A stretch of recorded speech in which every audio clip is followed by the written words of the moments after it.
Jolene loves watching the Desert Aviator, a live stream of 12-year-old Addie Earhart flying her ultralight plane and exploring the desert.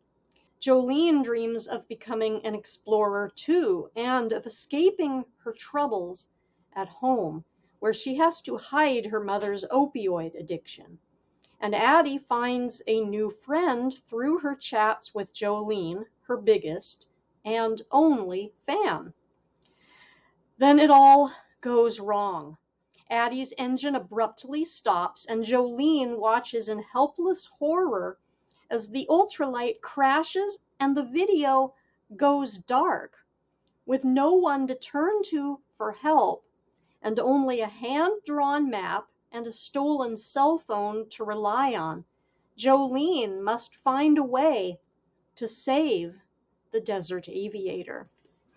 Here is a preview of Across the Desert by Dusti. It was the winner in 2024 of the California Young Reader Medal in its intermediate category. It's so hot today in downtown Phoenix. I could probably bake cookies in a car. Mom and I did that once, baked chocolate chip cookies in our car. The cookies weren't browned around the edges like when they're baked in an oven. They had mostly melted into a pale, hard crust, but they were crumbly and totally cooked through. That was, of course, when we had a car. Racing down the city sidewalk in the middle of summer, I feel crumbly and totally cooked through. Speeding cars and buses blast air in my face, hot enough to bake me, or at least melt me into a pale crust. My stomach growls, and I wish I had a cookie with a giant glass of cold milk. I'd even settle for a car-baked cookie.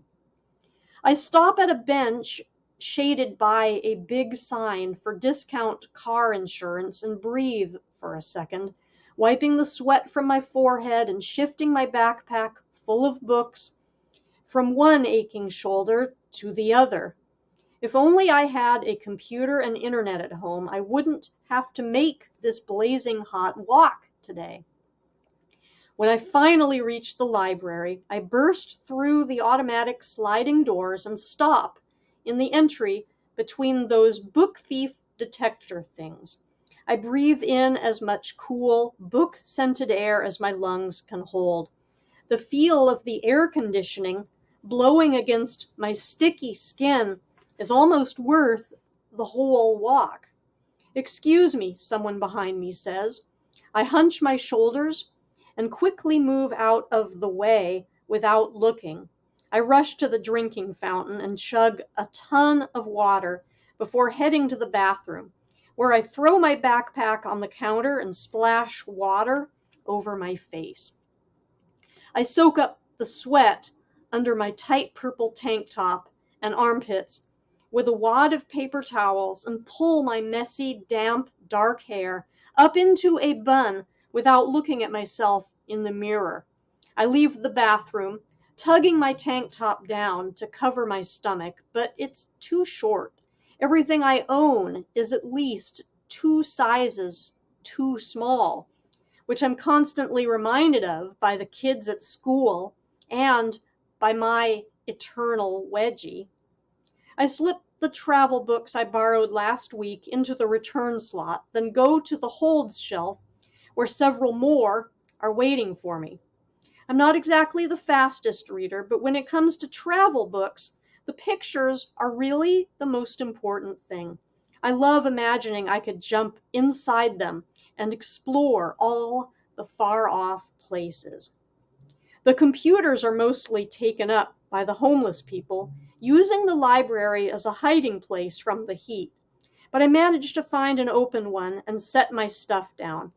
I log in using my library card number and go straight to Blipstream's website. I click on the only show in my favorites and wait for the Desert Aviator to begin. Addie usually starts the show around 10 o'clock, but never on the dot. I wish Addie would record her episodes so I could watch them anytime, but if I want to see her show, I have to catch it while it's live streaming. Since the screen is dark, I hurry to the reference shelves and pull out this great atlas of Arizona, which has a map of the Alamo Lake area. Addie doesn't know that I know where she flies. She's never told me. I guess since we've never met in person. For all she knows, I could be some old guy who smells like cheese and onions pretending to be a 12-year-old girl. So she never tells me where she flies or lives or goes to school or even what her real name is, but that's okay. We still tell each other lots of important stuff. Figuring out where Addie flies has been fun. It makes me feel like Marie Tharp, who mapped the ocean floor, or Kira Shingareva, who mapped the moon. Alamo Lake isn't exactly the moon, but it's pretty cool to discover something, even if it's something small, even if I'm not the first person to discover it. But what I really wish is that I could be like Ava Dixon, the first woman to drive a car across the Sahara. Ava was also an aviator, like Addie. If I had a plane or a car or even a motorcycle, and if I wasn't 12 and could drive and maybe had some money and food and a GPS and stuff like that, I'd travel to Alamo Lake and explore the whole area where Addie flies. My life is so filled with if I hads that it sometimes feels like I'm drowning in them. This has been a preview of Across the Desert.